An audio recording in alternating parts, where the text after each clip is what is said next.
3 மணி நேரமாக மழை விட்டுவிட்டது. சூரியனும் தற்போது வெளியே வந்துவிட்டார்.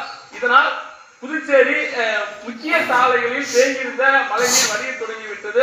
ஆனால் பிரதான சாலையான இந்திரா காந்தி சதுக்கத்தில் தேங்கியிருக்கும் மழைநீர் இன்னும் வடியவில்லை.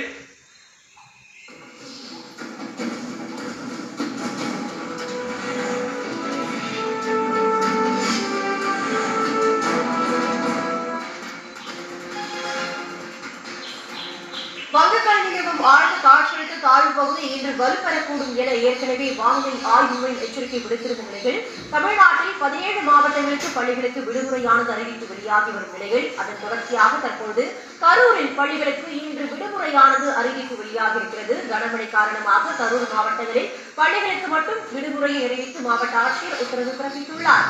கனமழை காரணமாக ஏற்கனவே 18 மாவட்டங்களில் பள்ளிகளுக்கு இன்று விடுமுறையானது அறிவிப்பு வெளியாகியிருந்தது. கனமழை காரணமாக கரூர் மாவட்டங்களில் பள்ளிகளுக்கு மட்டும் இன்று விடுமுறையானது அறிவிப்பு செய்யப்பட்டிருக்கிறது. கனமழை காரணமாக ஏற்கனவே 18 மாவட்டங்களில் பள்ளிகளுக்கு இன்று விடுமுறையானது அறிவிப்பு வெளியாகியிருக்கிறது.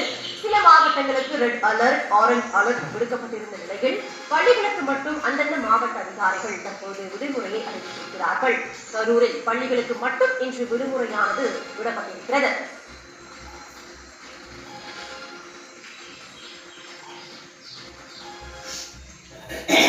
புதுச்சேரியில் மழையின்றி 3 மணி நேரமாகியும் மழைநீர் வடியாததால் போக்குவரத்து பாதிக்கப்பட்டிருக்கிறது. விவரங்களை தர காத்திருக்கிறார் மகாராஜ பாண்டி.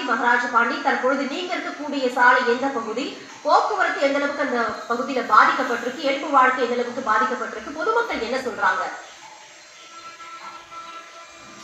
கட்டாயமாக நாம் புதுச்சேரியில் பிரதான பகுதியான இந்திரா காந்தி சதுக்கம் பகுதிதான் இருந்து